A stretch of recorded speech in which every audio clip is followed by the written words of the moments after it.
All right, guys, welcome to another Web3 security interview. Today we have a special guest in the show.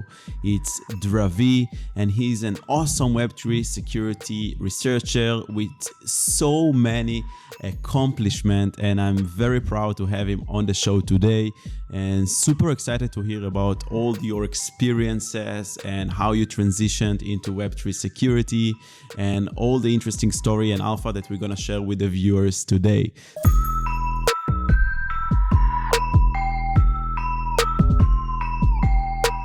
So, how are you, Dravee? Good to have you here. Yeah, thank you, Johnny, for taking the time. Johnny time, sorry. Had to make that joke. I'm fine, really fine. In fact, really happy to be here.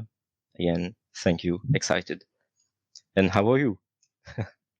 Awesome. Thank you. I'm really happy that actually I want to tell you guys a fun story.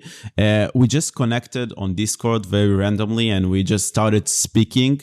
And we just set a meeting just to meet and greet and just to discuss a bit. And the conversation was so interesting. We really had a good connection and we talked about very interesting thing. And then we thought about why not to put it in an interview. So all this interesting conversation, you guys can enjoy it and learn from it as well.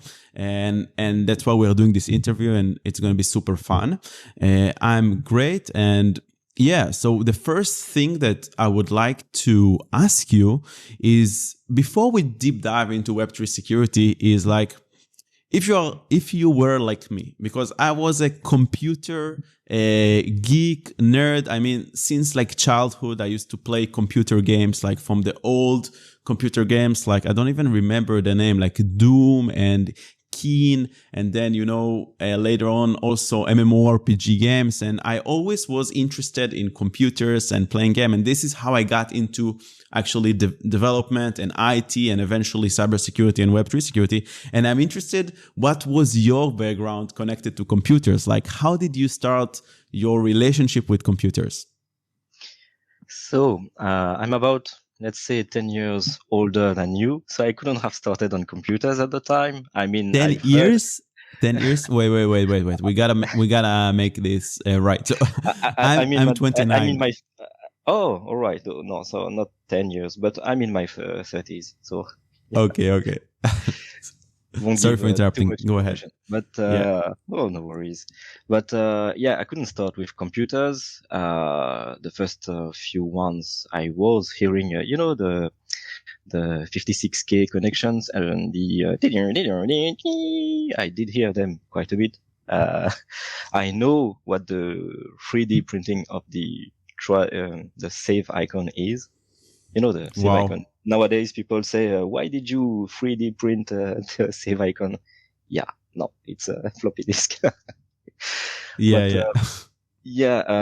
I did start with screens and games pretty soon, like at 4 years old. And actually, during most of my childhood and even later, I wasn't really interested in many things other than games and computers. When I had my first laptop at 12, I started reading a lot about computers and how it works and such.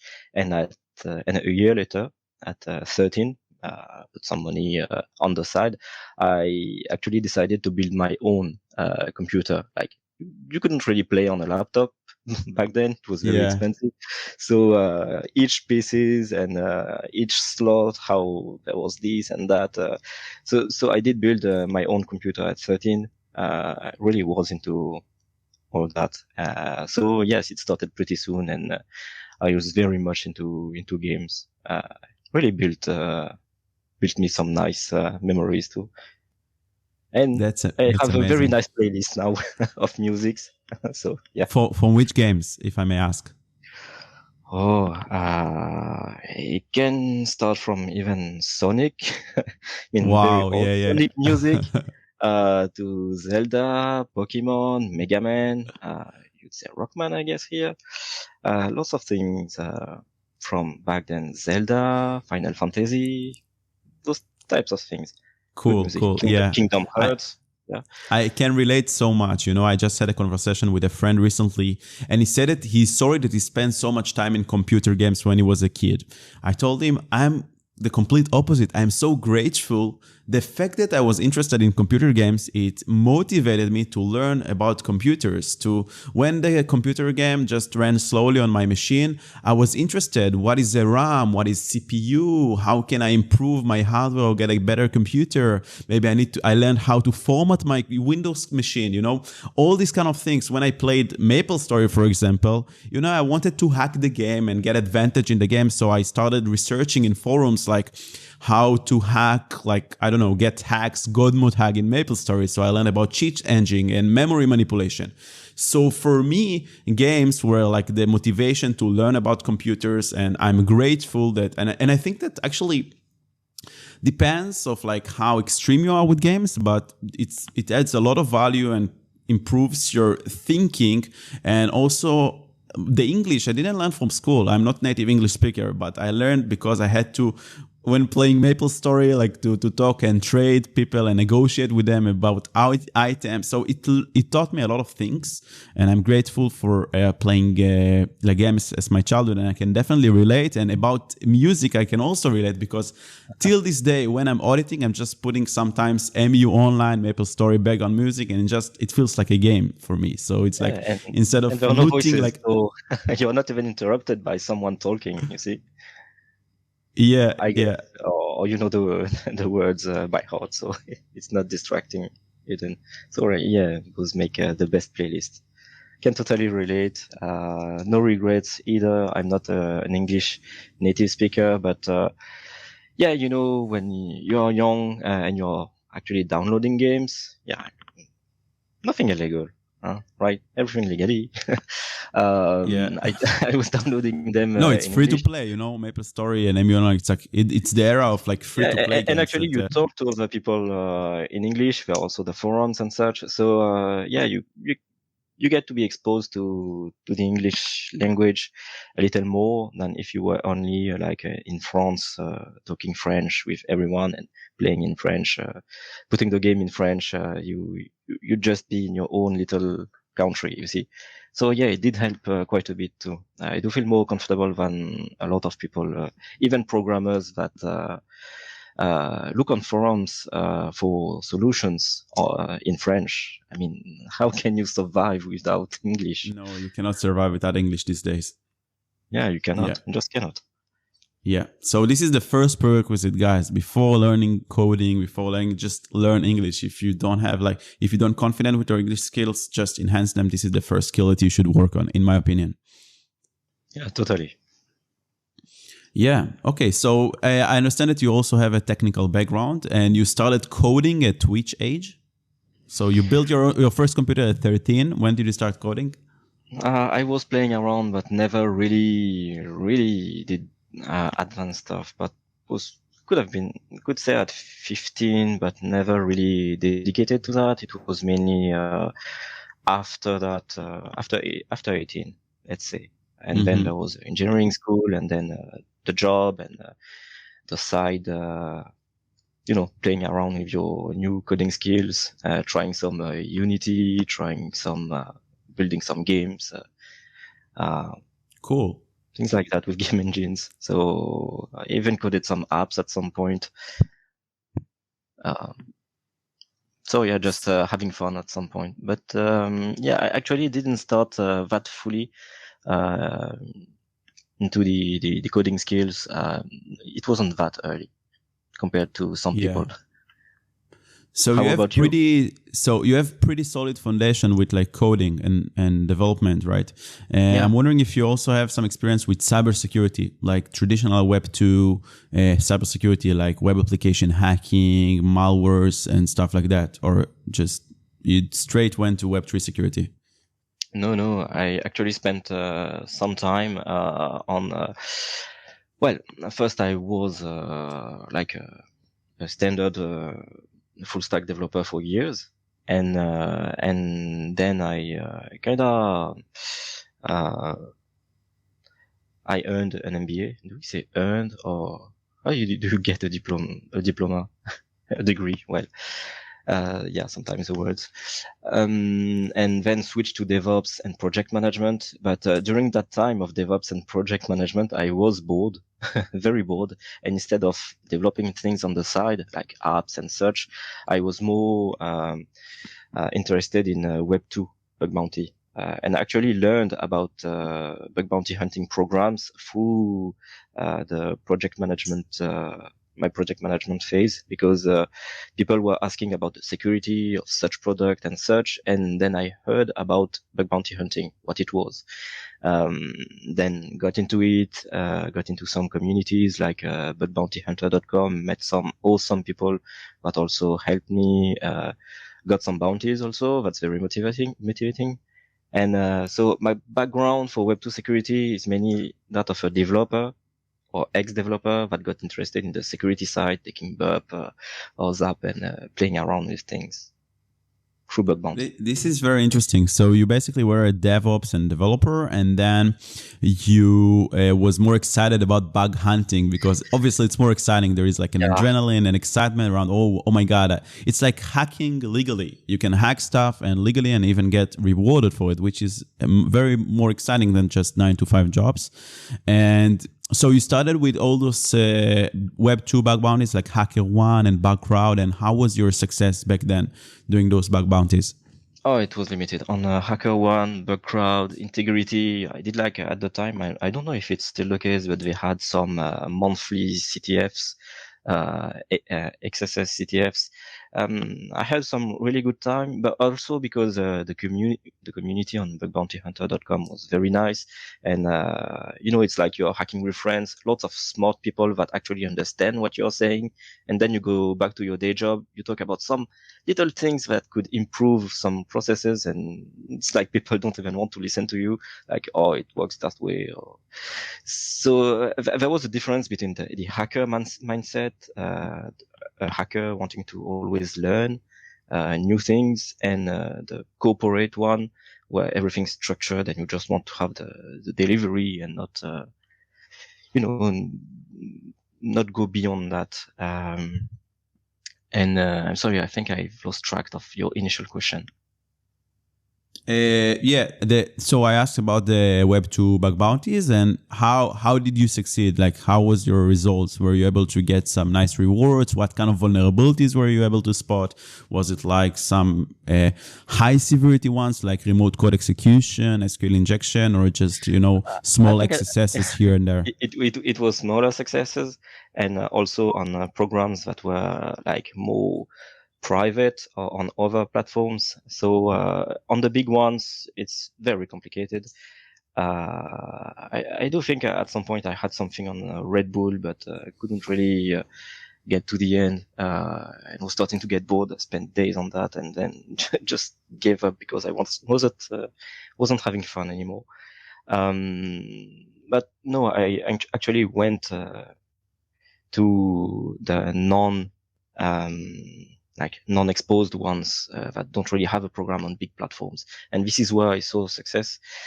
And I think the main success, but cannot really call that a success, but it just felt like those that didn't even have a bug bounty program that were not rewarding, just had some, responsible disclosure program that was so full of bugs. It was amazing. It's like you are trying to find bugs where you can get a bounty, and it's super hard. And then you just go somewhere where they don't seem to care, but there's still a responsible disclosure one, and you keep on finding bugs, keep on finding them. And there's such a difference. It's good for the motivation and for actually knowing that you are skilled, because sometimes you spend time not finding anything.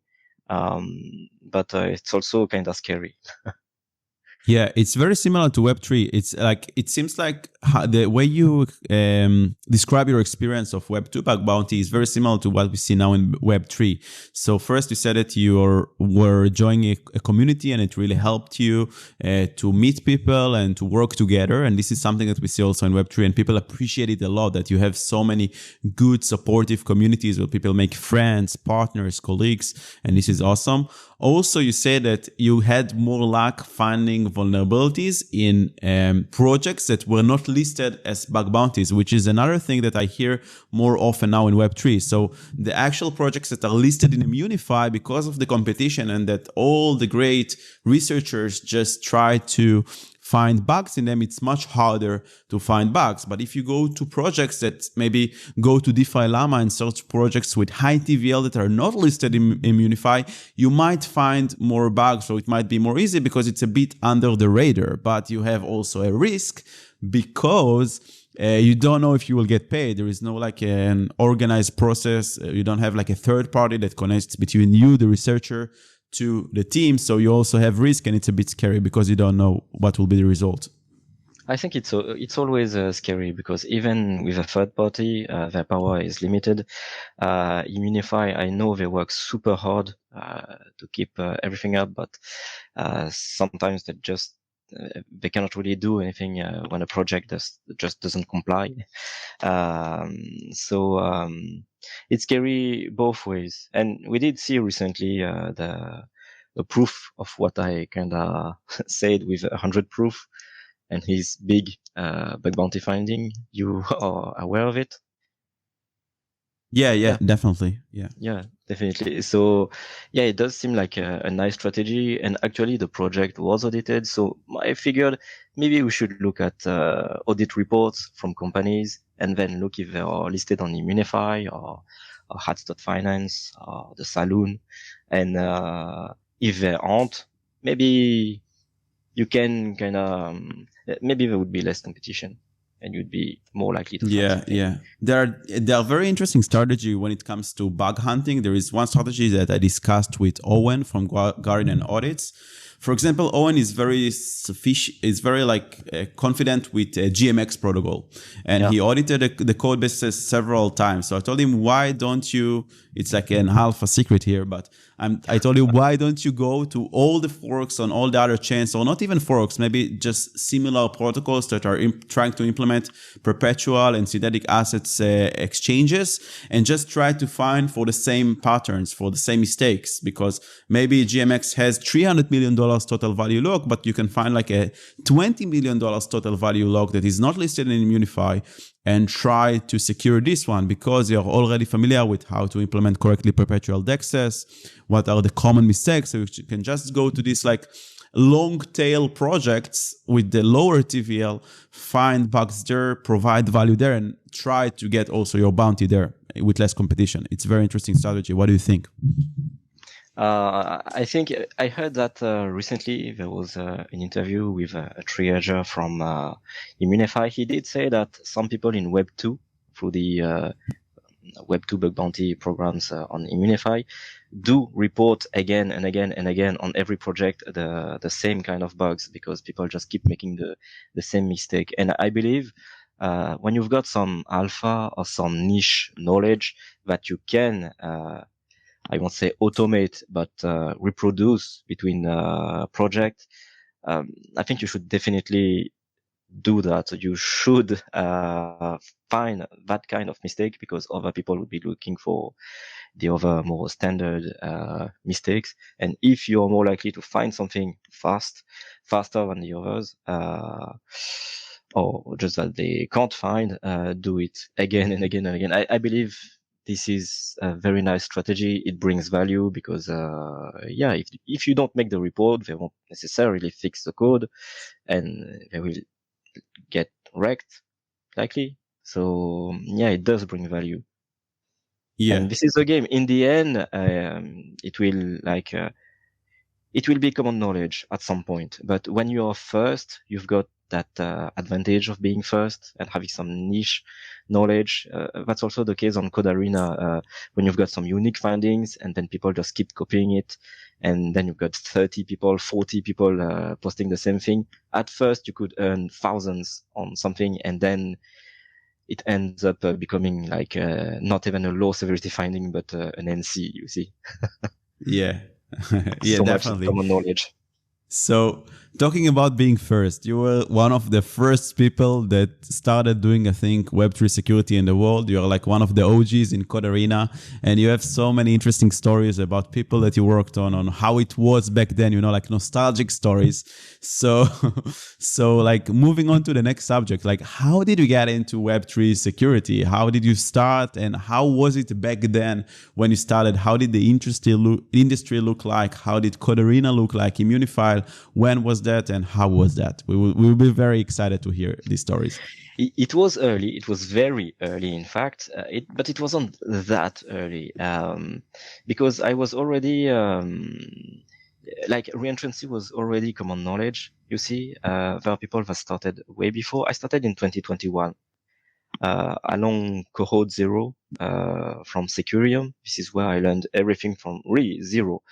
Didn't know anything about the blockchain, anything about Ethereum. It was like enough to give me some foundation to go further.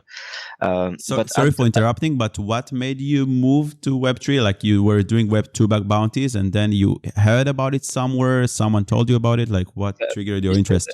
I mean, Immunify, because I was into Web2 bug bounty, they had those things called smart contracts. Didn't really know what they were at the time. Yeah, So, and then you found out Securium and you started there, right? and then, yes, mainly I found, I think I found Semichel's blog post, how to become an auditor and such. He was already number one. I think, or maybe it was later, but yeah, I did see Securium, which already started at the time. So I tagged along Epoch Zero. I wasn't one of the participants, so I was mainly tagging along. And there was a repo from OX Taylor, but there were all videos, all articles, all homeworks. So you just had to consume what was there. And that's one of the awesome things in this space. There are so many resources that you can just consume. Nowadays, you'd get overwhelmed. But before then, you just had to consume that first ever structured effort to teach the community. So Secureum at the time, yeah, the only structured way to learn. Nowadays, I think it may be very hard for newcomers to not get lost. But yeah, I tagged along Epoch Zero. And at the time, because I still started in 2021, on the last week, in fact, for a contest, I figured, hey, let's try Code4rena. Because they were paying for What duplicates. was your first contest? Do you remember? Oh, no, I don't. Yeti Finance, Amun, something like that. Maybe there were two or three. But I did manage to earn 1K through gas optimizations and laws. Wow, your first contest, 1K, just gas optimization. So it's still 2 or 3 contests, but nowadays you wouldn't see that in 1 week when just starting and using knowledge from Secureum. But it was very motivating, because you go from not knowing anything to earning 1K in a week. Yeah, pretty exciting. It's very exciting, especially that the bounties in Web2 are much lower, I assume. I don't think that you made 1K that easily in Web2 when you just started. No, I think my highest bounty was like 500. Still something, but no, they are lower. So yes, it's like there's so much money. I think at the time I was also shy with blockchain and addresses and MetaMask and how to use all that. So I kind of was not familiar with even how to move money around, how to cash out, how to, it kind of feel like I started in reverse, just with the theory and then practicing. But it was enough. It was exciting. I was also like, I always had my eyes on the leaderboard. At the time, when there were the announcement for the rewards, it was always the same names, there were like 10 or 15 people. And so I knew everyone. It felt like I knew everyone, or I could ask tips. And I was following them on Twitter, kind of, even on LinkedIn, seeing who they were, what was their profile. and such, stalking kind of. Yeah. And you reach out to them. You started talking to them either with Discord, LinkedIn, Yeah, Twitter. I did. As an example, Liam Eastwood, one of the first person I reached out to. He in the beginning he was actually. I'm not sure he found it funny. I guess he did, but he did say that it felt like I knew all of his life and profile because I stalked him so much that I knew like where he was. Even Saint Michel, I was doing research on where he was living, like a borderline from France, asking him "Hey, are you from Web3 security France?" stalking. Yeah, totally. The personalities at the time, and yeah, and nowadays that would be if someone stalked me like that, I'd be a little bit scared. I mean, stalk someone else, like Saint Michel. but Yeah. but yeah, at the time I when you want to get somewhere, I tend to do that, and it was also a subject. It was also the subject of my latest talk. I kind of look at what others are doing, those that are succeeding in the space, and sometimes I go a little too much into the fanboy mindset. But yeah, then I either try to copy or get inspired and then take some notes, and I grow like that. Sometimes they're very nice and welcoming, and they do give you a hand. They give pointers and such. That was the case exactly for Eastwood. Also Hiccup. Hiccup HH3. But yeah, you'd be surprised how those big names that are making so much are just friendly and happy to help in our ecosystem. Or even Definitely. Very you see, nice guys. you just reached out to say, hey, let's meet to 15 minutes just to get acquainted, and see, Yeah. it was very nice to get something like that. It's very friendly community, and I also had a conversation with Christophe, with Michel. He's a very nice guy, very pleasant, and very talented as well. We all know, and I think that now you have some fanboys, bro. I think that you get to a point from being a fanboy, now you have some fanboys. You are like a legend in the space. Yeah, I do have some fanboys. So some don't even try to reach out because they feel like I won't answer. I do sometimes get too many DMs. That's normal, but sometimes I do answer, and I do help some people. Cannot help everyone because I still have to work. Besides the full-time job, I also have so many things on the side and family time, and I try to exercise again because I've fattened up quite a bit since starting Web3. But yeah. Yeah, so you remember where you came from, so you also answer to DMs, and like even though you're popular. Yeah. Yeah, I do try to. That's nice. And actually, you told me that there are some like very known big names that when they just got started in the Web3 security field, you were talking, you became buddies, you helped each other, you supported them in their journey. Could you share us some stories about this? Yeah, yeah, there are so many names. Even Andy, you see, for the other YouTube channel, when he was beginning, he actually reached out and even asked me, "Hey, I'm making a video. Can I show a screenshot where you're saying, hey, I just started like 2-3 weeks ago and I made 4K. I didn't think it would be possible." That's something like that.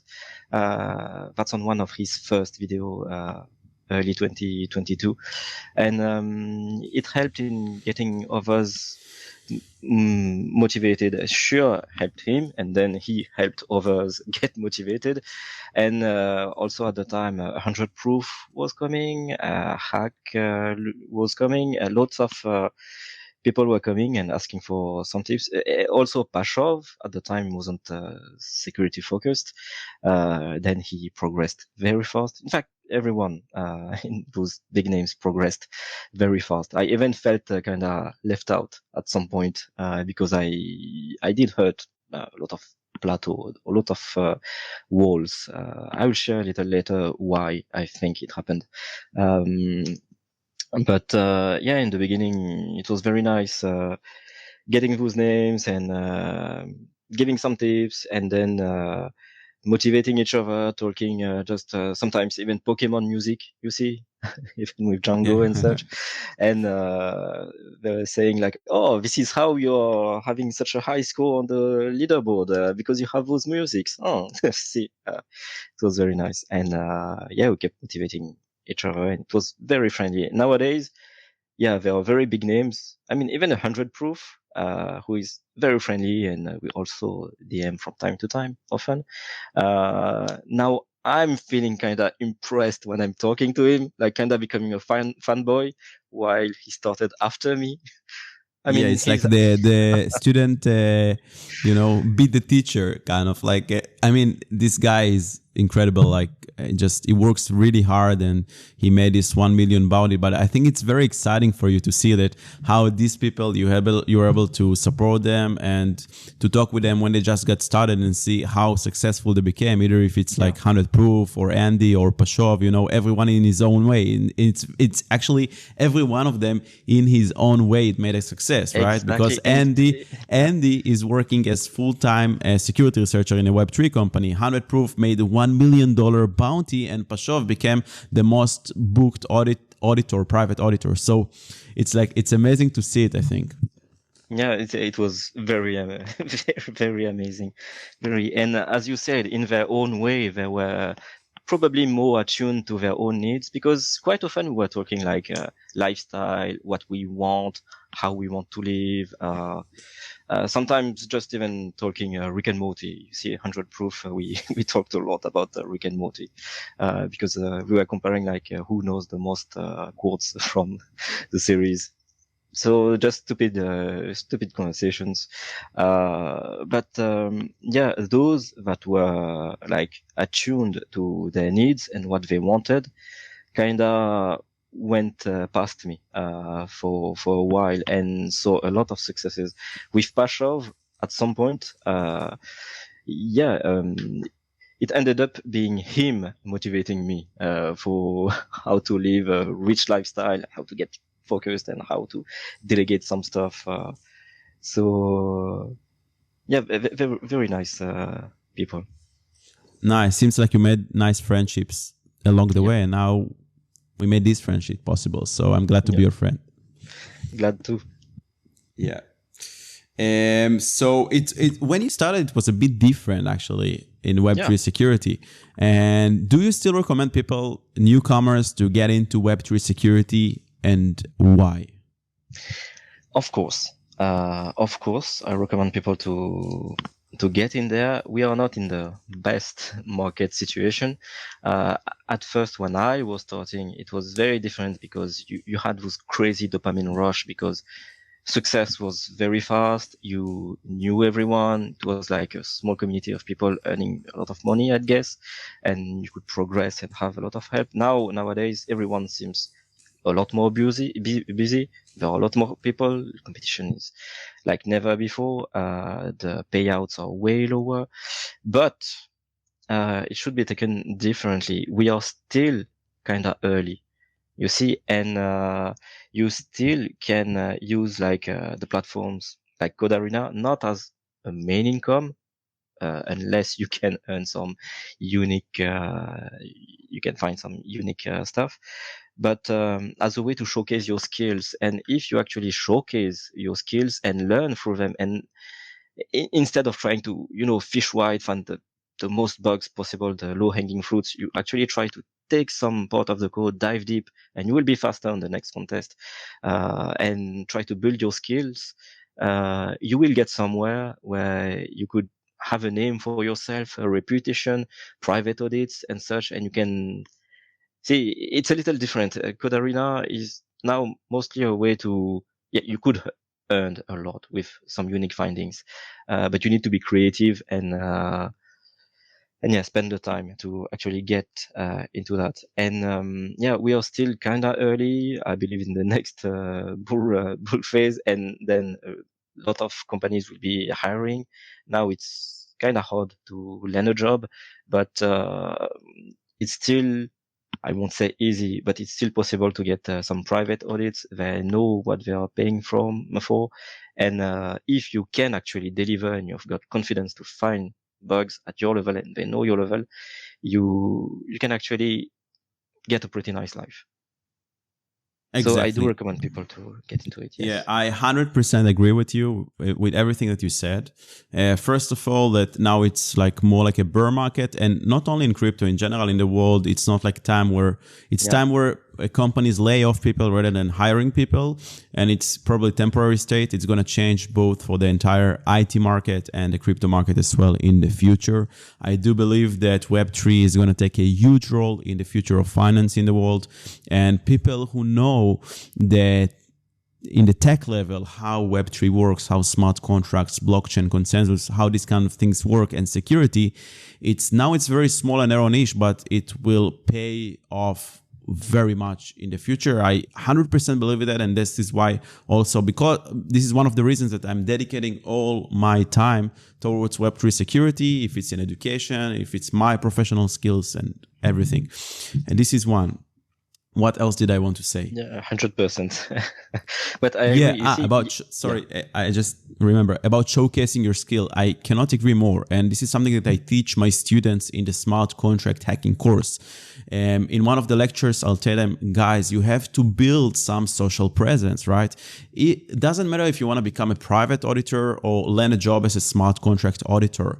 You need social presence, and showcasing your skills, earning some bounties in Code4rena. Code4rena is like one way to showcase your skill. Okay, let's say you found a vulnerability, a unique vulnerability. Make a write-up about it. Write a Medium article, a LinkedIn article, something about it. Exactly. Create a thread. Maybe record yourself explaining the vulnerability. Not everyone has like public speaking skills, but people who does, they can do that.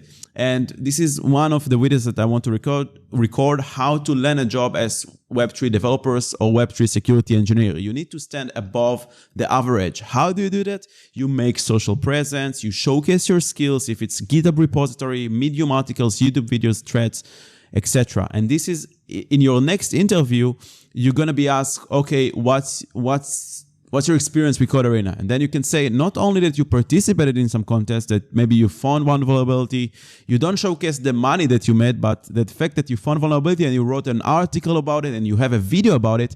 And I'm sure that the guy who is interviewing you is always already going to look at you at a different way. Yeah, they never look at the payout of the finding. They actually look at how well you wrote it up. So write some nice write-up with the coded POC and such. And this is even what I've been showing during the interviews.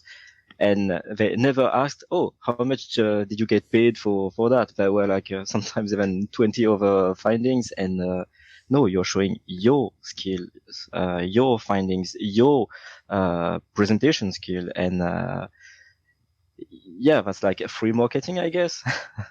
This is a key, guys. Listen careful. This is alpha tip, really. Just do it. Just do it. Just start writing, start expressing yourself, showcasing your skill. This is really a huge tip. Yeah, I think so. Recently, I did. You did mention to showcase the skills, give talks, and all to land a job. I've already landed a full-time job. Very happy with it too. But for the ecosystem, I still structured my notes recently on my latest talk, because I've also talked with Hack about it, founder of the Saloon, and we kind of had the same research and scattered notes, but on the mindset of auditing, because I talked about that, where I said who was doing what, and pretty much being a fanboy for a year and a half, and then putting my notes in a presentation. I figured even for the ecosystem or my own image, or even now the company I'm in, its image, it's always nice to, if you give something for free, you are helping someone, and in some way or another, be it image, not necessarily money, you'd be earning something. Or maybe you wouldn't be earning something, but you'd prove that you know something, and maybe you would change someone's life in some way, and you've done some good. That's nice too. Yeah, definitely. This is So this yeah, is motto for life, I think. Just bring value and you get value without wanting to receive value. It can exactly. come in any other form. It can come in publishing content, in just helping people in DMs, or even in your daily life, just helping people out, even in the street. I don't know, people who need help, or family or friends, and it always pays back 10 times more, in my experience. Maybe we could call that karma. I don't know. Yeah, karma. Yeah. So yeah, definitely something good. Yeah. So you mentioned that you are have a full-time job in as a security engineer in Certora.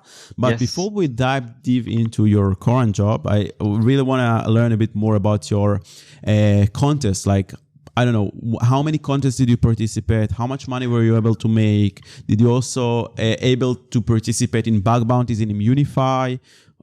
What were the results there? How was it back then? How is it these days? Yeah. So if you can shed some light on this subject. So for how many contests, it's very hard to answer that because it feels like up until like July of last year, I participated in every contest. I've posted like almost 500 gas reports as an example because I'm mainly known for gas on Code4rena and yeah, I participated in a lot of contests. I really can't give a number because there are really too many.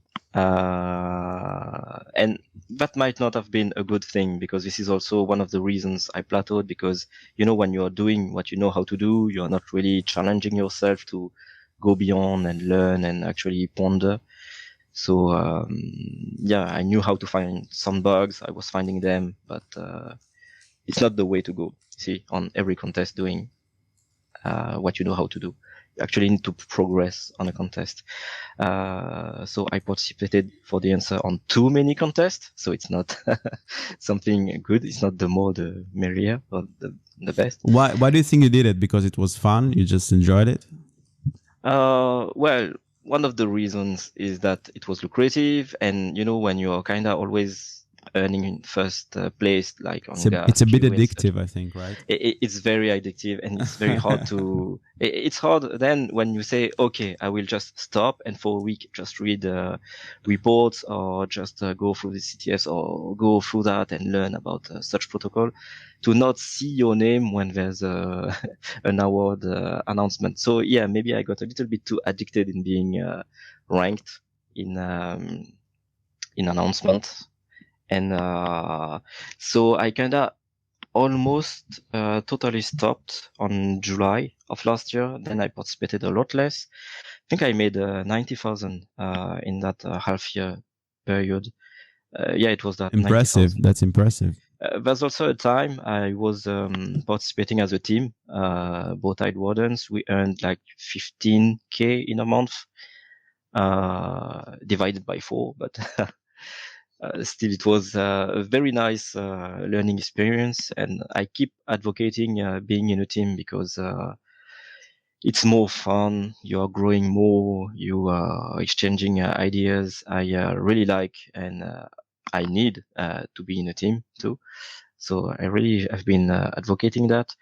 But we may talk about being in a teamwork a little later. You asked about the contest. Yeah, I kind of stopped in July because there was also Spearbit, and I wanted to kind of level up for Spearbit, you know, because they are paying so much, and when you are called and you land an audit, you actually want to deliver and really just be even better than yourself. Exactly. so so I was trying to really level up for every time Spearbit would call me for an audit. And so I didn't really participate in many contests after that month of July. And for bug bounties, it never went okay with me. It's like I kind of started, but always I never found it as addictive as a code base that wasn't audited and you just find things. People have been telling how much of a big rush it is when you actually find a bug on a bug bounty target. but I never spent enough time to find something. I think half an hour was the maximum time I spent on a target, which is a very small amount of time. I was, maybe now you've understood kind of the personality, more into auditing. Yeah. Okay. I totally understand. You cannot do everything all at once. I 100% understand it. I also do not participate much in auditing contests. Barely I participated actually in auditing contests. I did read some reports because I'm choosing to focus my time both on education, and we have also private audits in Ginger Security, and I want to provide the most amount of value to my clients. So there is no way that in the middle of audit week, I will go and just check out auditing contest. I recently participated in the USSD contest because I saw that many students in my course participated as well. And the goal of participating is also for fun. It's a bit addictive, like you mentioned, but also I wanted to give the students value and to the community value to show like how I approach the contest, what kind of vulnerabilities I found. And we had an awesome live session in the Blockchain Security Academy with the students where we present the bugs that we found, how we approach the audit. So I highly agree with you about like focusing your time and don't go at everything at once. There is this saying, you cannot dance in two weddings simultaneously. So just I know you cannot sit on two horses, but you cannot sit on two horses, or like you cannot eat the cake and I don't know. Have the money of the cake. No, you cannot eat the cake and then expect it to stay full again, complete. So I don't know, a lot of like different sentences that are trying to say the same thing. Lots of countries. So but about the contest, if I stopped them, it was mainly because I did see that I wasn't progressing. They are very like some people have been saying it since then, that you need to focus, actually take a part of the code and deeply focus on it to progress and know what's happening and understand it. But you're really tempted, especially when there are 5 contests in parallel for a week and such, to have some fear of missing out and speed run everything and do what you know how to do and find the patterns that you see. And then you're just kind of grinding and just finding the things, you're not really losing time, but you are losing time because you are not making progress. You're just providing the value that you can provide without getting better. So I kind of stopped contests at this time because it wasn't the right approach. And also, as I said, I wanted to be like the best possible for Spearbit. So So you talked about the fear of missing out, the FOMO. I think the FOMO in Web3 security is huge. And I saw some people talking about it on Twitter because you are overloaded with everything. You have like 5 contests simultaneously, 300K each. You feel like, oh my God, I'm missing something. I need to participate. You also have like so many information on Twitter and threads. There was this hack, that hack. There is this vulnerability that you need to learn how to code in U, learn how to, learn about proxy. There is so much things to learn about and so many opportunities that you always feel like missing out. What do you think about it, and what should be the approach for people, newcomers that are coming, and always, not even newcomers, people that are in this space and they feel this FOMO? What tip can you give them? First, the FOMO is part of the game, and it's normal. You need to learn how to deal with it. I mean, at some point, I had so many windows open with so many tabs, and I just couldn't understand what was happening anymore. So many things to read, to study. I ended up making a Trello with cards and organizing things, and I'm not even looking at it anymore because I'm always busy. Well, not at everything, but you need to actually pick what you can really stick to, what's the most interesting to you. Like some people want to read all reports on Code4rena, and some other very famous people don't read reports at all. They just read like newsletters, like blog thread and such. So you cannot say, I will read all newsletters. I will practice all past hacks on DeFi hack labs. I will not possible. It's not possible unless you're a trust or AI. It's not possible. You need to know what works for you. I've read a bunch of reports and it actually wasn't that helpful. Well, before I started understanding that it wasn't about the report and the finding, but trying to get in the state of mind of what was the what were the questions that led to the finding that helped more. But then you spend a lot of time on one report or maybe one finding. See, it's you cannot expect to do everything and absorb all the volume. It's getting more and more overwhelming. You actually need to choose what's right for you. Even as type of projects, you cannot be on NFT marketplaces and lending protocols and EMMs. You pick something and try to stick to it. And Exactly. yeah, it's impossible. It takes time. People that are very experimented took the time. Maybe some were faster, but everyone's taking the time. Something I said before is slow is smooth and smooth is fast. It's actually a famous quote. So you need to be smooth, because if you try to be too fast, you will be missing on some key information on what you are learning. And so you wouldn't even be able to weaponize what you've learned. Like, I've read like all reports. Yeah, are you able to find all bugs that were on there on each protocol? If now I'm putting you on them. Some people even do shadow audits. Like they take the code, they wouldn't have any reward, and they try to find as many bugs as possible, like on optimism. And if they find some bug, they can say, they can read the report and find that they could have earned this amount. And that's actually less stress. And you know that in your actual mindset, you're learning and you're spending the time to learn. Maybe you don't just learn for a full week, but take like 30-40% of your time in progressing, and the other part, because you need to eat, and yeah, it's addictive to get the money, audit and do some stuff. Yeah, a very good points. So I can relate because I have a lot of tabs open. At least on my case, they are very organized in my Chrome to folders. But in Twitter now these days, you have this bookmark feature, and people are very easily shooting the trigger of adding something to bookmark, which they're never gonna go and check and learn. And a funny story, I made a tweet about it that, a productive tip, instead of scrolling the feed and adding tweets to bookmarks, maybe go to your bookmarks and start clearing them, start reading and clearing them. And the irony is that this tweet got around 15 bookmarks. So even this short tweet, they just make a statement. These people just bookmark because they don't have time. They just scroll the feed to get a dopamine. Because when you scroll, you get a dopamine. It's addictive. It's like social media. It is social media.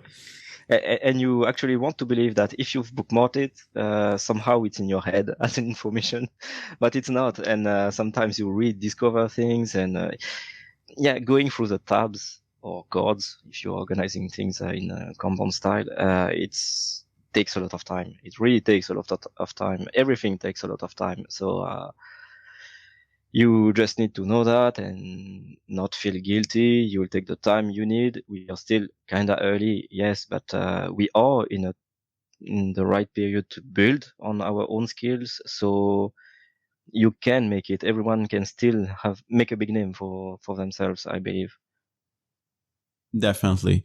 By the way, the categories thing in Chrome tabs is life changing. Really, it's a very alpha good tip. Yeah, I'm using it.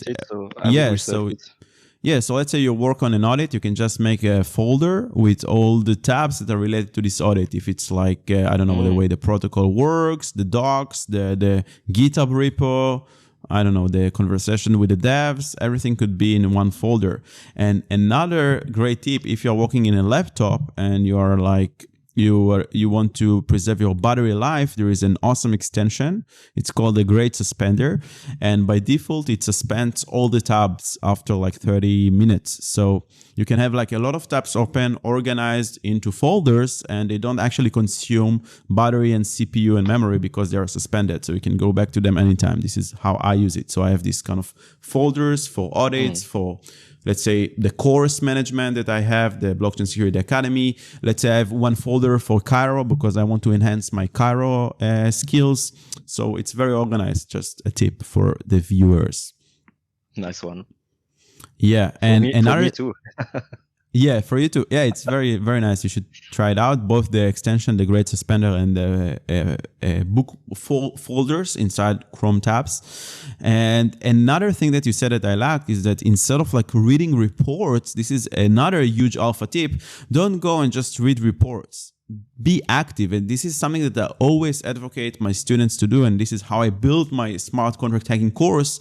It's not about just reading the reports or reading theoretic attacks of how reentry works, how a DAO attacks works. No, you really need to take action, because this is actually how your brain gonna memorize things, and it's gonna be printed in your brain. So the next time you can actually use these skills. That's why the course is full of hands-on exercises. So they learn about DAOs and how DAOs works. They have 3 exercises where they need to hack DAOs in different techniques. So the same goes to reading audit reports. I don't believe that it's very effective just to go and read audit reports.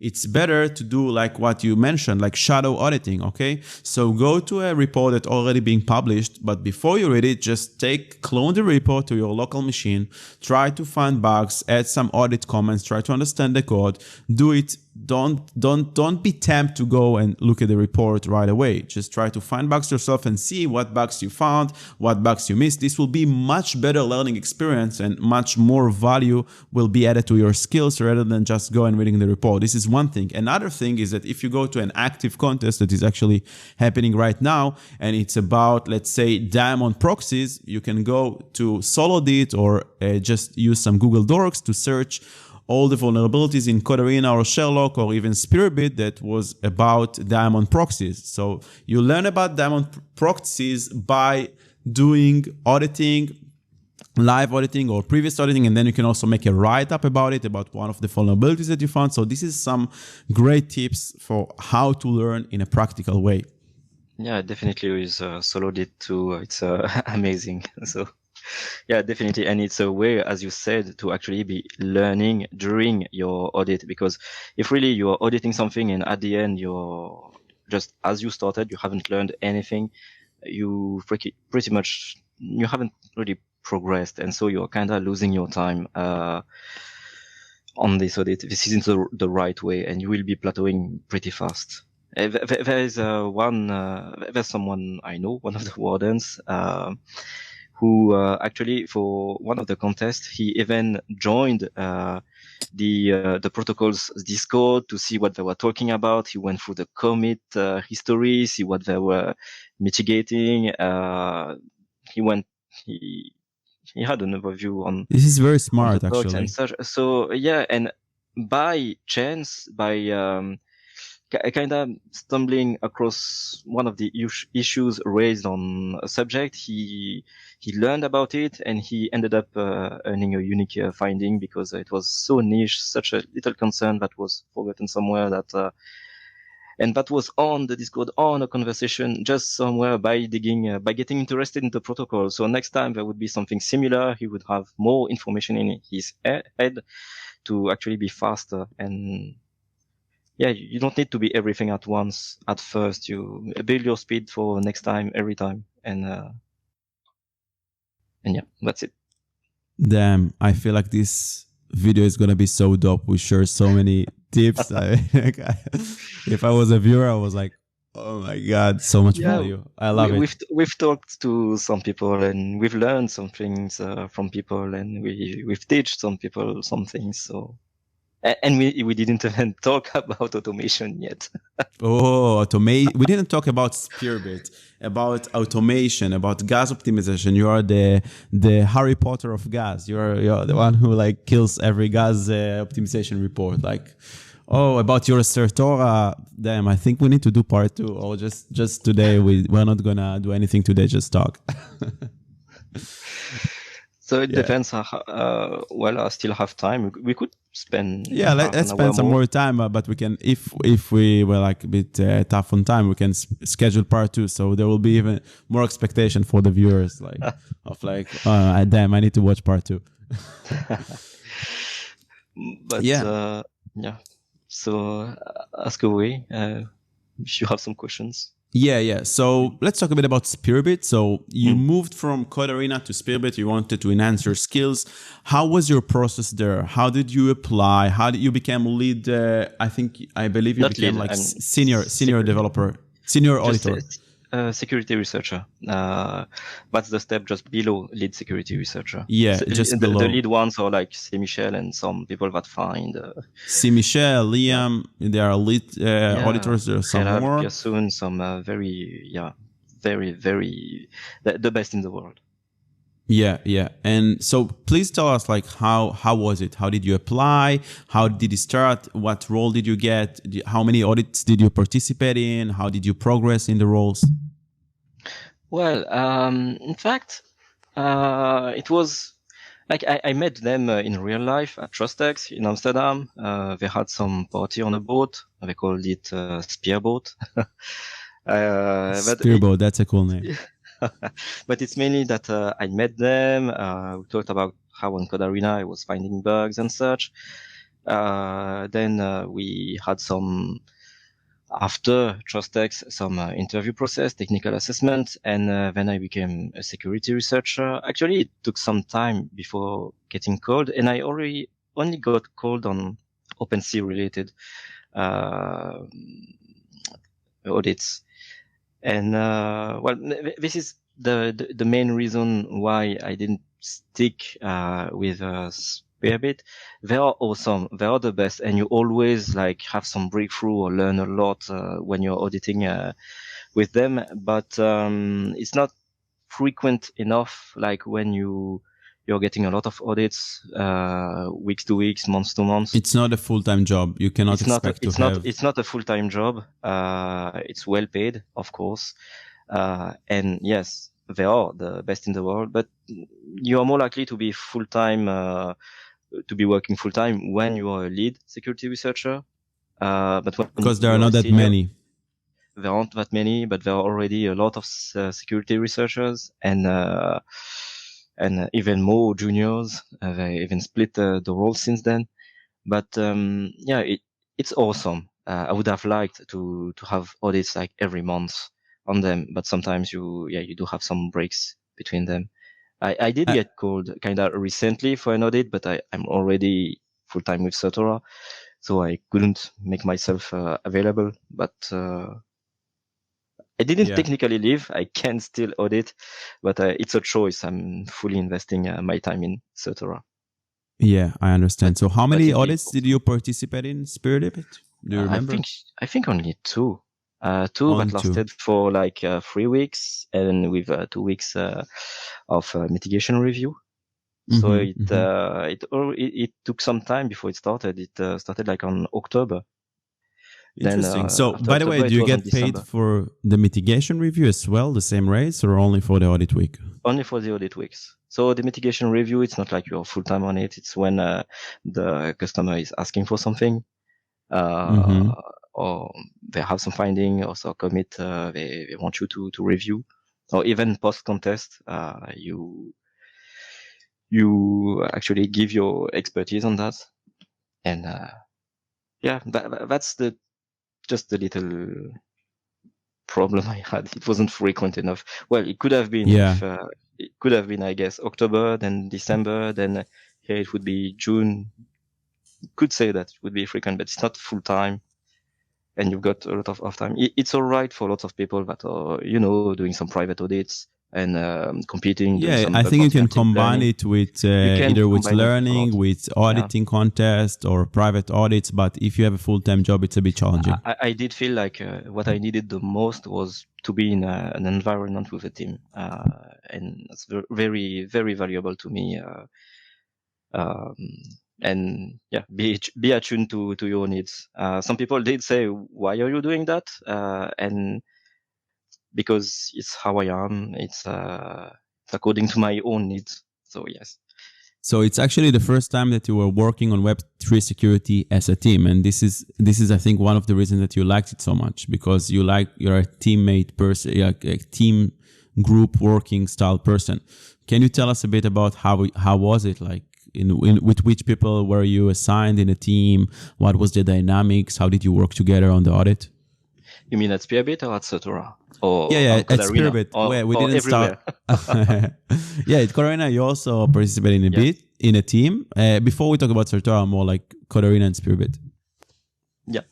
So Code4rena, it was awesome. Also, it was always awesome to be in a team because you get to learn and to brainstorm ideas with others. On Spearbit, it's a little different as people don't really have the time to explain what's happening. You actually need to be active in asking them. You've got some process where everyone's working asynchronously by writing, having some inline comments on the code on PRs.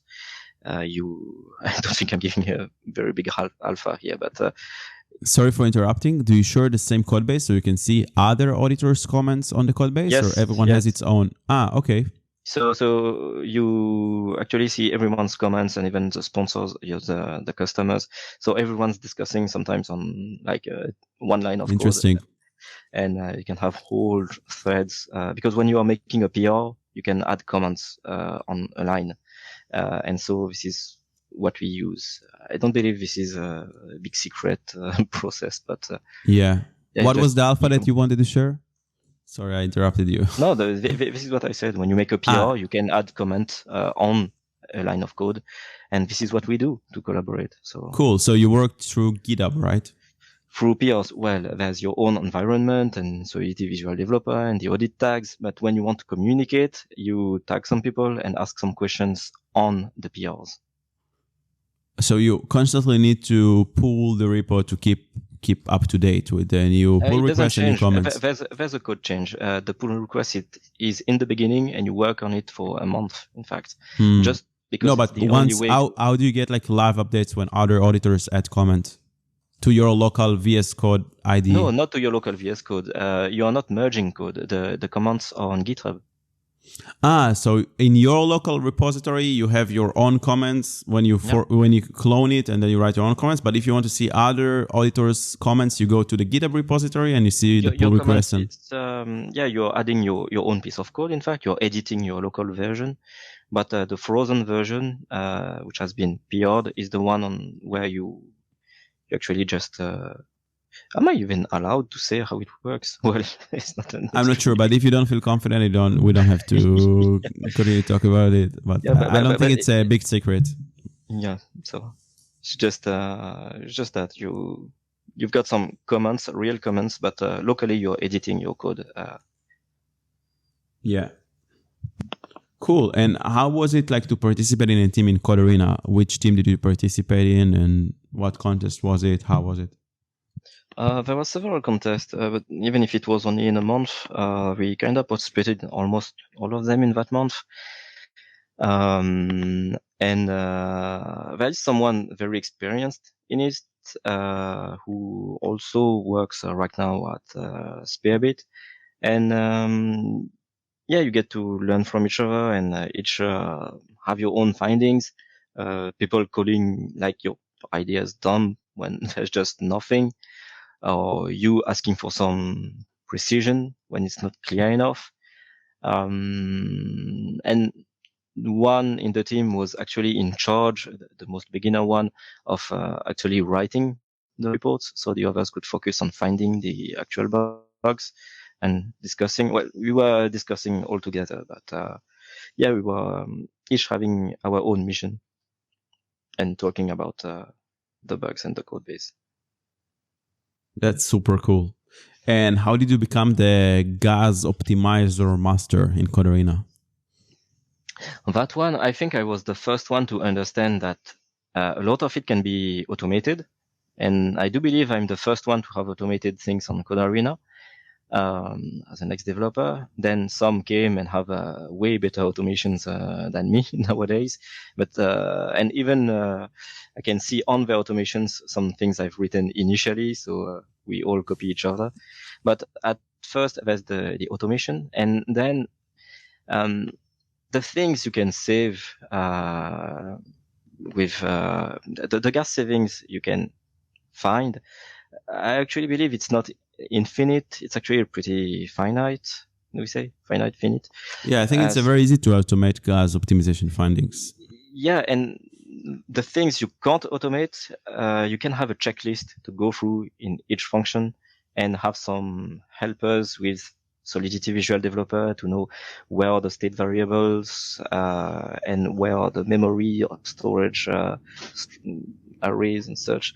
So you can have a checklist and an automation and a template where you kind of put your findings, and then you'd have a huge gas report that wouldn't take that much time. Well, it could take a day, but if you go about it that way,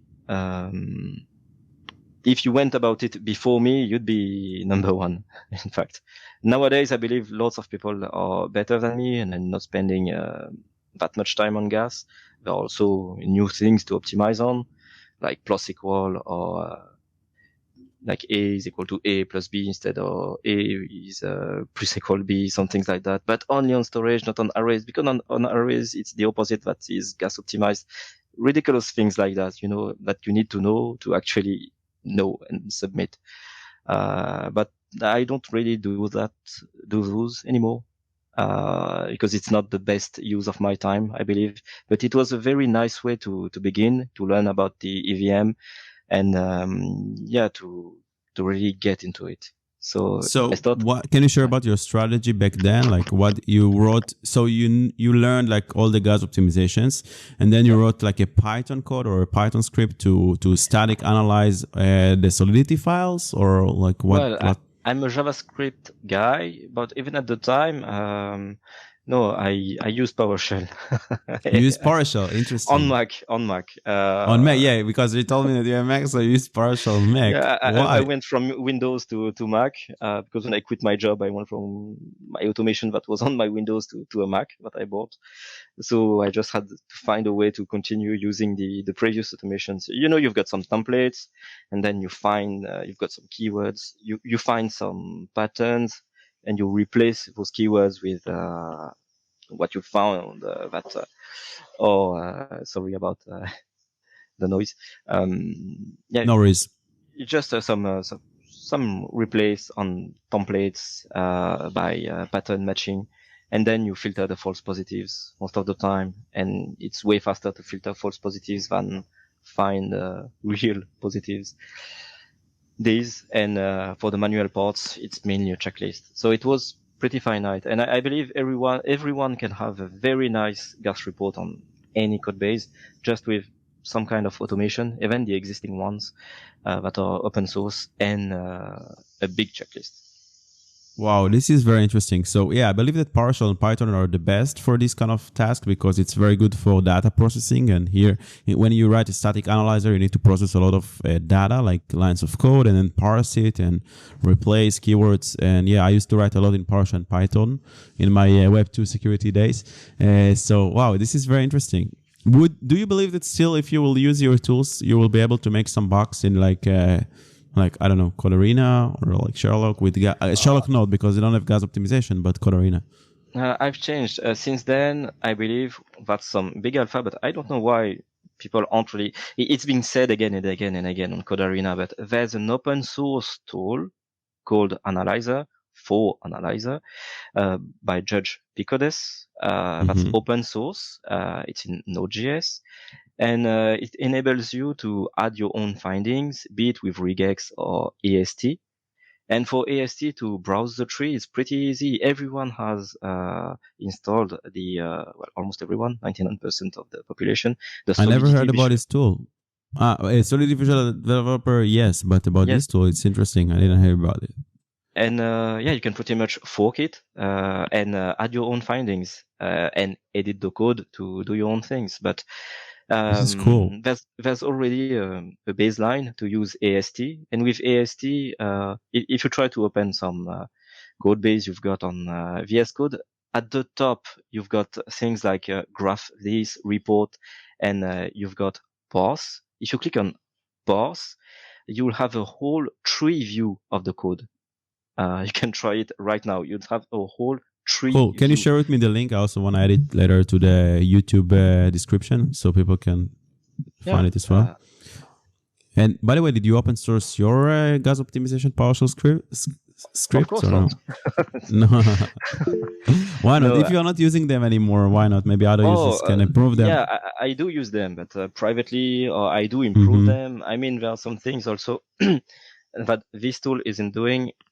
Uh, I've kind of extended it even for auditing to know where to focus sometimes. As an example, something that it doesn't do is Mm-hmm. having a helper. I have a helper category of findings. It's not high, medium. It's just called helper.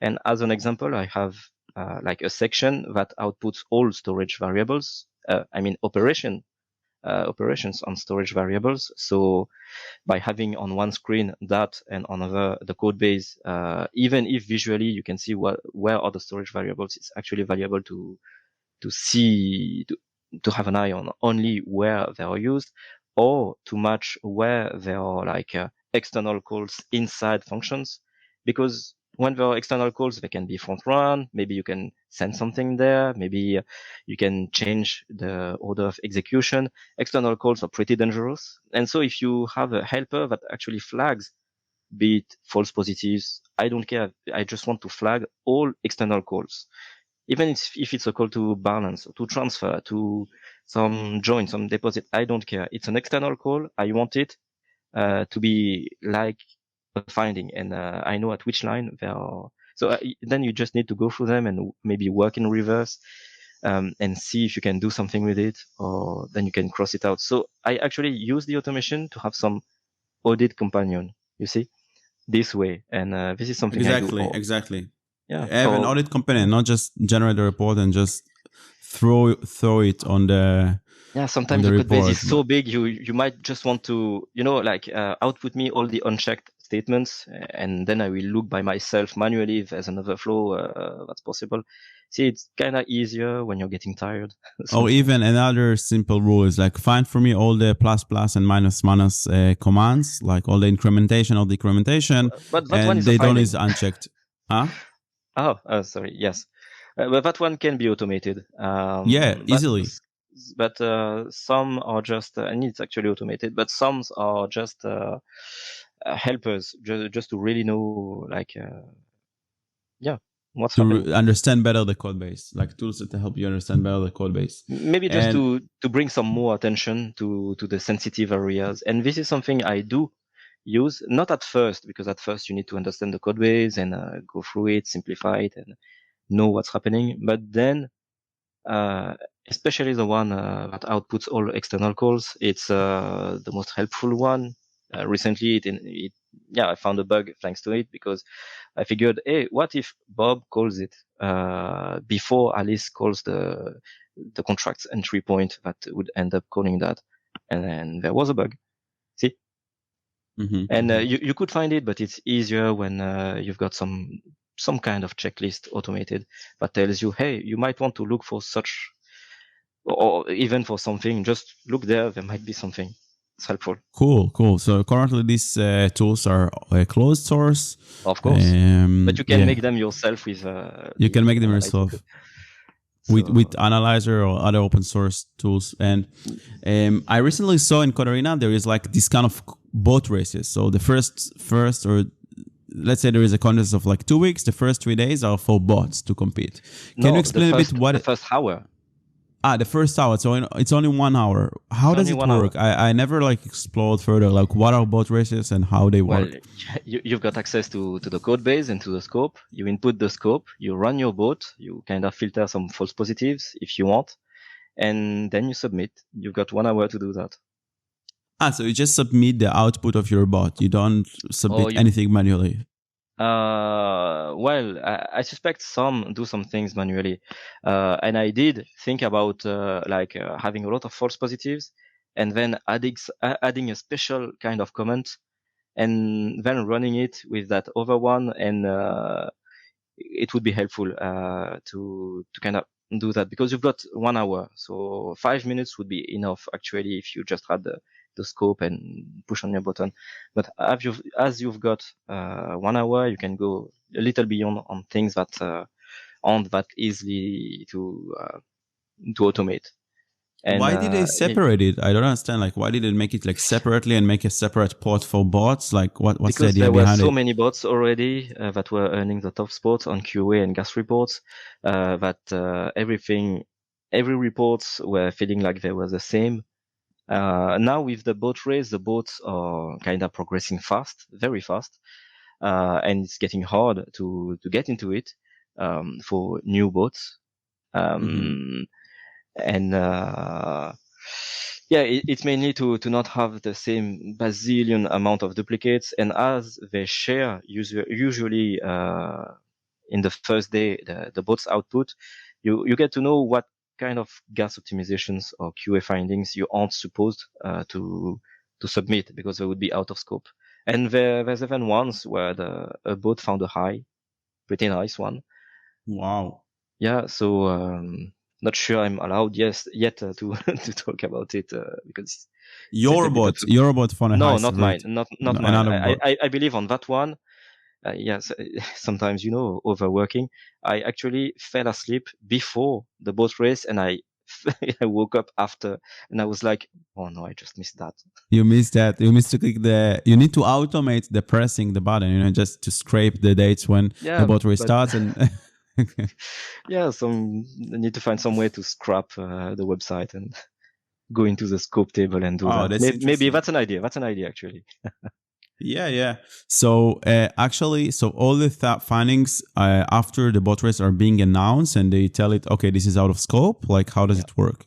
So, like, Yeah. once you start a contest, these ones already been found, and you don't need to report them. Yes, because it was really time consuming for judges to judge Yeah, the yeah, yeah. same reports again and Makes again. sense. And now, as there is a separate boat for gas and QA, I believe it could even be more interesting as you'd get some impactful findings that could earn you more in terms of gas or in terms of QA. So it's it's a win-win situation, I think. That's super cool. So, yeah. So, how do they distribute the rewards in terms of bots? Like the bots that found the most amount of significant findings. Yeah, there's actually the winner. Then there are rank A and rank B. But if you've got a rank C several times in a row, you get relegated. I think they call that. But yeah, it's you've got a winner earning some percentage more than the rank A's, and the rank B's earn a lot less than the rank A bots. I did manage to earn rank A several times, tied for first once, uh, got rank B once. So it really sometimes depends on the code base because sometimes they don't sit that well with your automation, but they sit better with someone else's because everyone's doing their own stuff, but we don't use the same patterns or AST or code to match the findings. Interesting. So you're still doing that? I have less time to spend on it, so I'm mainly catching up. When there are the winning ones, I just try to follow along. At first, I was trying to have some alpha findings, but it was taking me several hours every day, and now I just try to catch up when there's a new report and I haven't won, and I try to incorporate everything about what was valid for other people. So it's kind of faster to catch up than being the first to have some ideas. Yeah. And Yeah. maybe at that point I would have copied so much everyone that I would just win. I don't know, every time because I would have everyone's boat in mind. Who knows? It's a strategy, but it's the only one I can afford right now by being time limited. Interesting. Okay, that's cool. A lot of people know about the judge role in Code4rena, but they don't know much about a scout role. There is also a role called scout in Code4rena, Yeah. and you were a scout in several competitions. Yeah. So first, can you tell us what is the difference between scout and judge, and then tell us how you became a scout and what was your experience? Well, a scout, actually, they took the two people at the time, a year ago, that were always fighting for first place on QA and gas, the best reporters. I call him Ilili. Some people call him the fence, others the wall. Some Eli. I've heard so many things. Well, maybe you know.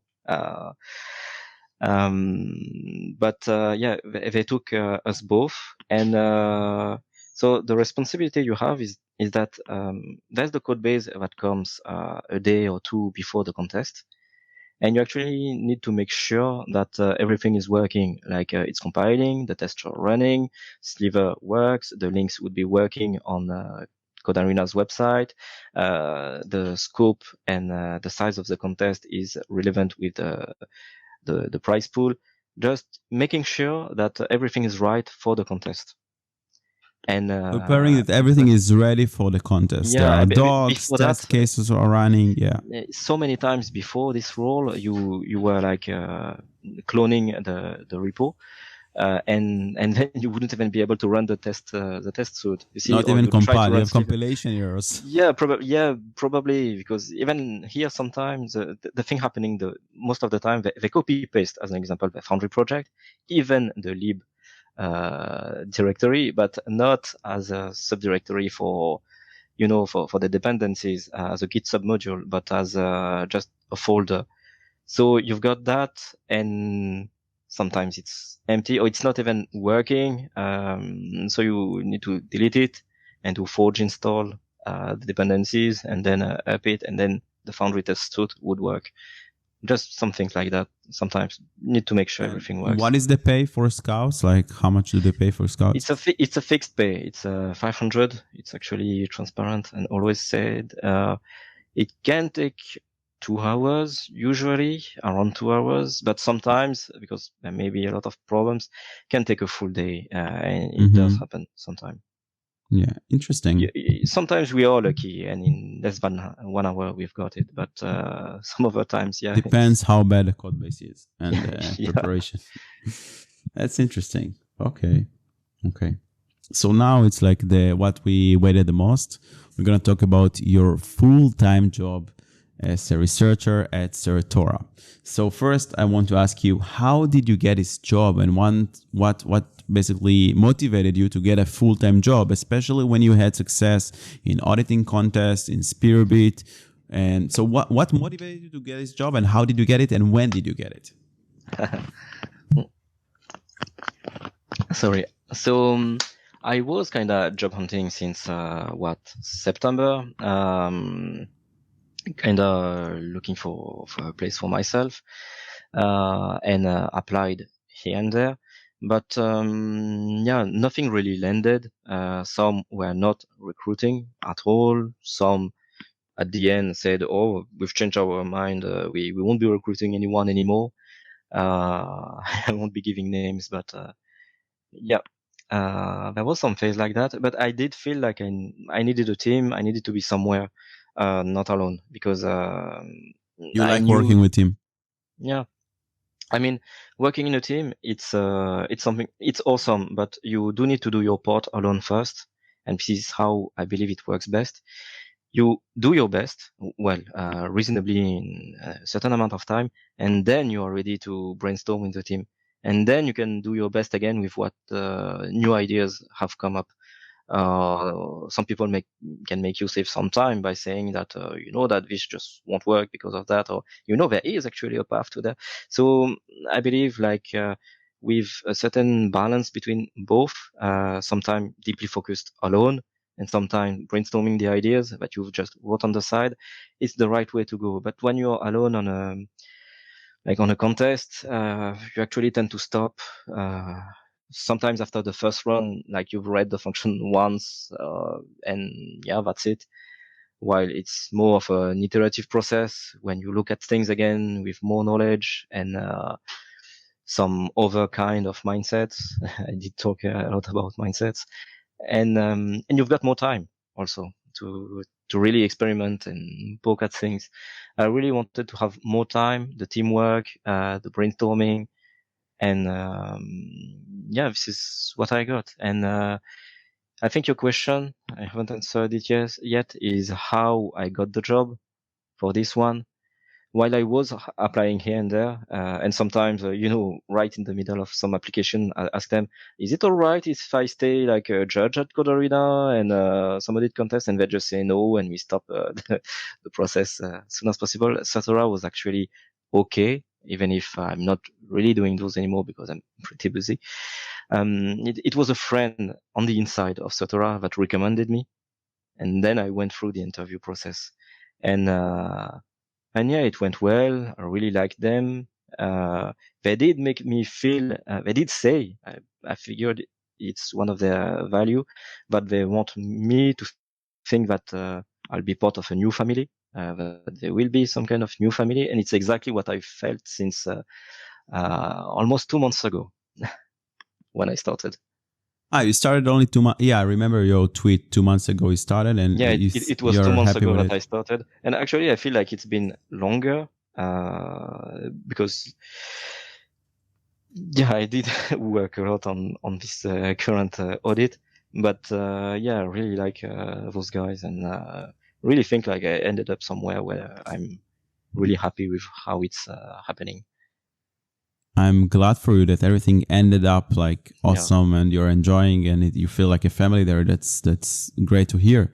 And what can you share a bit more about what is Certora? Like what is the company? What's the vision of the company?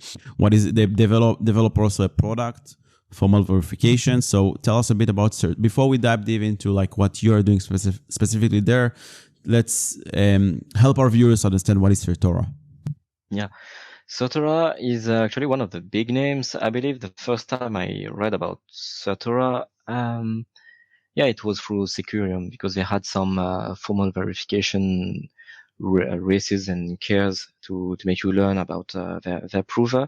They have a lot of training about training videos and resources about formal verification, but they are mainly a tooling company. They have their Certora prover, which enables formal verification. It would be a little complicated to say what formal verification is compared to fuzzing, but let's say it's more powerful, but also more resource consuming. So it really makes sure. I remember, I will try to explain it in one sentence. This is how when Gershon and Gershon is the co-founder that founded with me Ginger Security, he was trying to help. He learned about formal verification and tried to explain me in my sentence. He told me, imagine you take the code, basically the Solidity code or Cairo code, doesn't matter.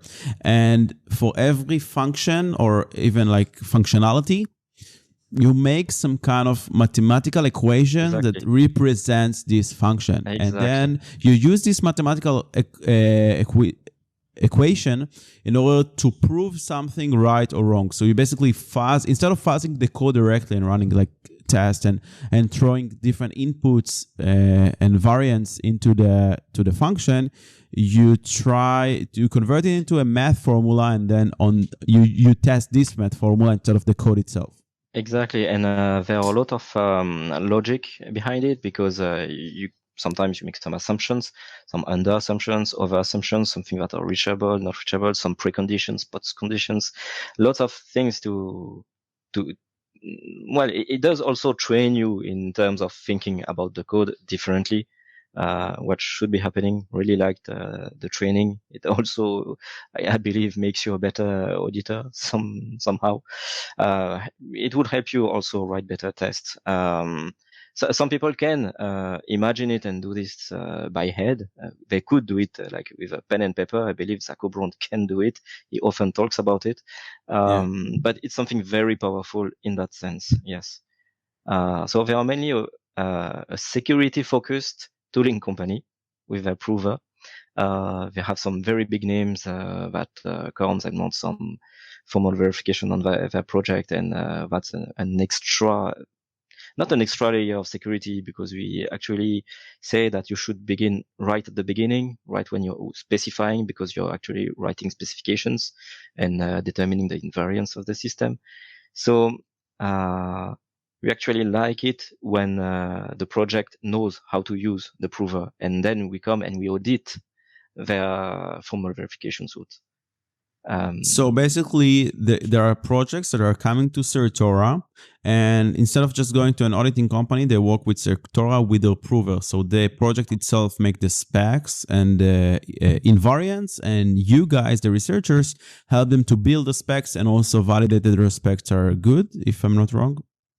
There are two kind of teams. In fact, there are the security engineers that are that are the experts on the tool and on understanding the project and being on what should be happening and what are really the specification you should be writing. Because when you write what should happen, the prover itself finds some ways to break that. And that's all the power of it, to find bugs this way. But the team I joined is the team of the security researchers. So there's security engineers and security researchers. We work actually hand in hand, and I really like it because sometimes they have some insights or they see some behaviors. And I'm more security focused to break things. They are more security focused to understand and write what should happen. See, so two different mindsets. So you're in the team that breaks things, or what should happen? The breaks. I break things. Also with the prover, right. I can oversimplify and write some things and see that it's broken. I use it a little bit differently, and I also can then, find a bug and write something on the prover and prevent any future updates from having the bug. You see, that's also the main point, because when you're updating your project, the rules and specifications should hold. So it will tell you if there's a new hole, a new path to change the project. So this is how it works. And really having those two type of teams, it was very, very interesting. And some of them on the security engineers are, very security focused and impressive too. So, really liked it. I think it's a little bit different compared to people all trying to break the code and bend it, because you've actually got one team focused on really writing specifications on what should happen, what are the important properties, what really shouldn't break. So you get that insight on having them focused on it. That's very, very interesting. That's very interesting, and I do believe I'm a big believer in formal verification, and I respect very much what Certora does. They're very known in the field, and a lot of talented people work there, including yourself. Yeah, and, lots of unknown figures that are very talented too. But yeah. Can you share a bit your daily routine? Like, what are you working on right now? Like, how does it look like? It's a remote job. Do you have like sessions with your teammates, with clients? How does it work? Yeah, we do have a bit of synchronizing sessions anytime it's needed, but we do have some regular ones every week. Mainly, yes, I work remotely, and I do my thing. In fact, when we have a question, we have we can discuss with all of the ones of the people involved in the project. But usually we are doing our own things, and when there's something we want to bring to someone's attention, some security engineers found something and they want to bring it to my attention, or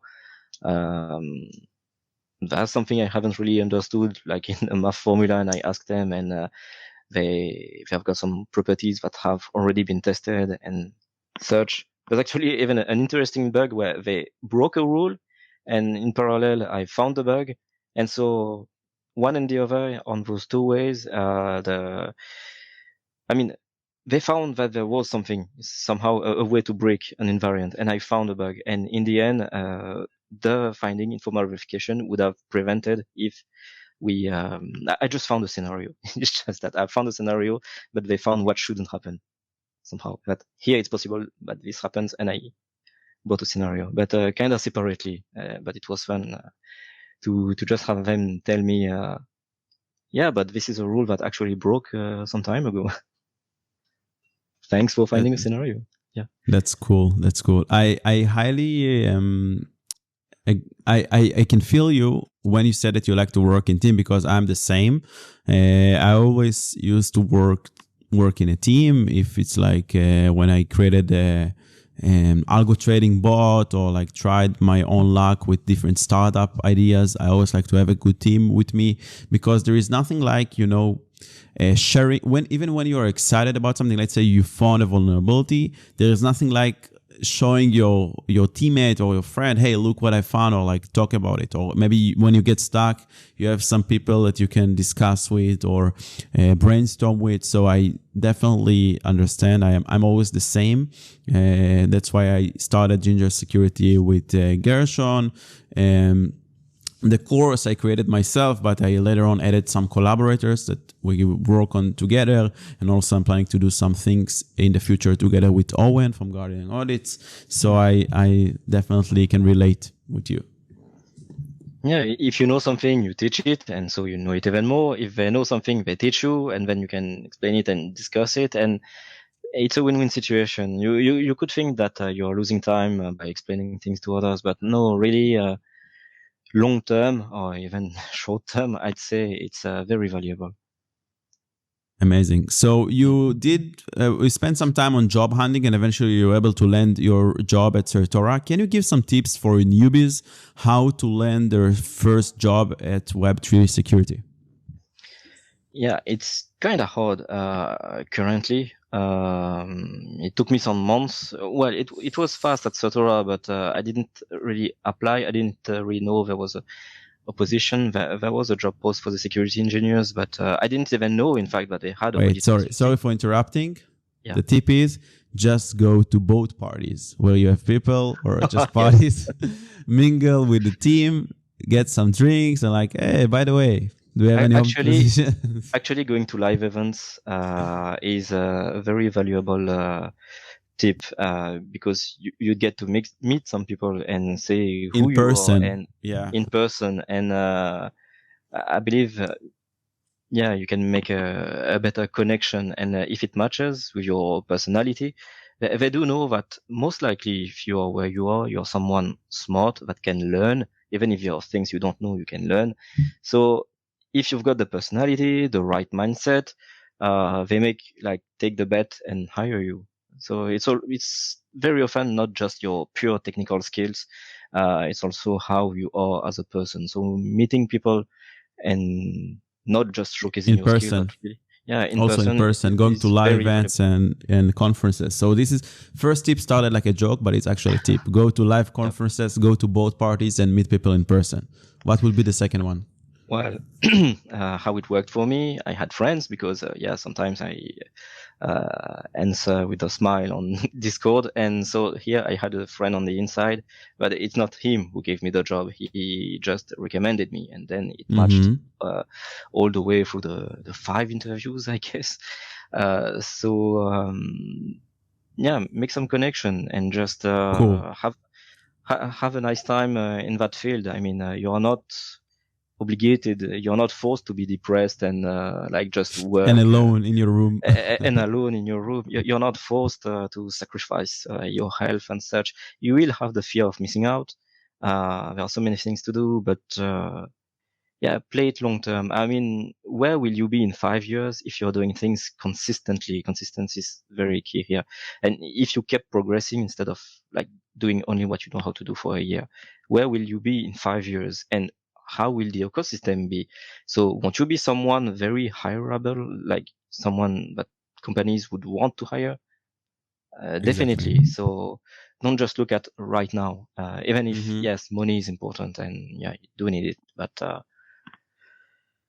so you basically share 2 tips here. One is make valuable connections, right, with people, not for the reason of getting a job, but just real deep valuable connection with people and enjoy it. Don't be nice to people, give value, be valuable to people and make nice connections.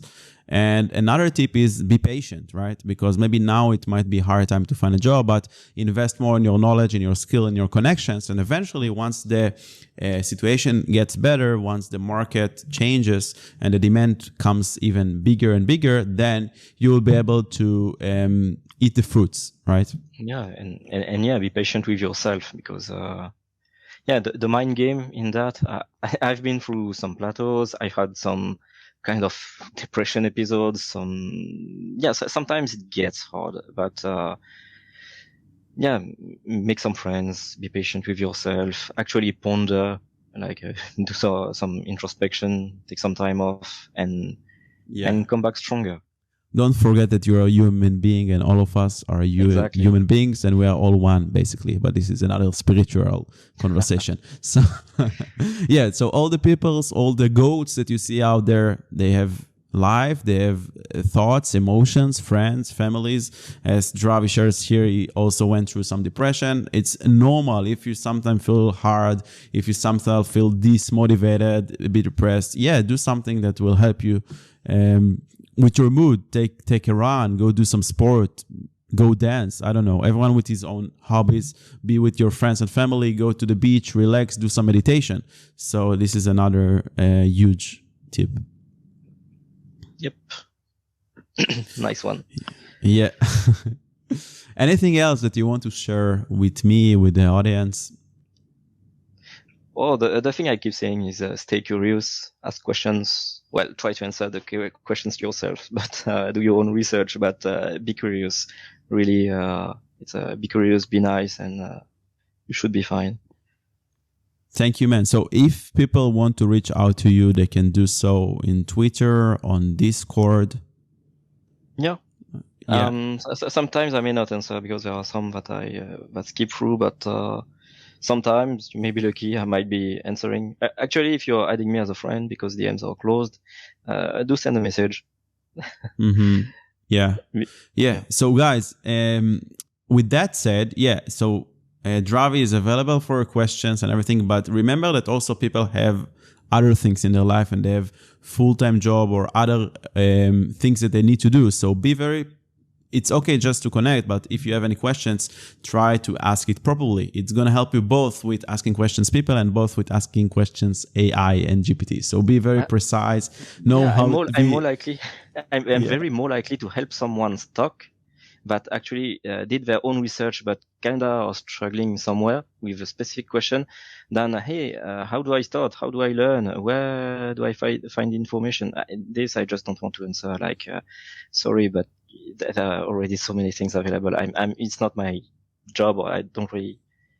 I won't spend time telling you go through Secureum, do that, the basic things. Sorry, this one. Yeah, so don't ask questions like, how do I start? Like, can you give me a roadmap? You just try to value other people's time, okay? You have plenty of roadmaps, probably plenty. You can watch my video of roadmap. You can just watch this interview and listen to the tips. Do your own check and do your own research before you ask questions that are just going to spend the time of the other person. If you just want to connect or appreciate, show your appreciation, that's also fine. You can also DM, hey, I just watched the interview with Johnny. I really loved it. And thank you so much for sharing this knowledge and experiences. This is also fine, right? But just don't ask dumb questions. Exactly. Yeah. So if you want, guys, you can definitely search Dravee and Dravee in Twitter, LinkedIn. LinkedIn, I'm not sure, but no, not LinkedIn. Not LinkedIn, but Discord. Be careful with scams on Discord. There are so many scammers and impersonators. So just be aware if it's me or Dravee and someone is DMing you. No, it's not us unless we proved it. So, I won't ask for money. Yeah, he won't ask for money, or I don't know. He won't ask you to mint for free these airdrop tokens or NFTs by connecting your MetaMask wallet. Okay, that's not what we're going to do. So, man, it was a huge pleasure talking with you. I really enjoyed, and I hope that the viewers also enjoy. Let's keep in touch and maybe create another one in the future. Yeah, maybe. Thank you so much. Have a great weekend.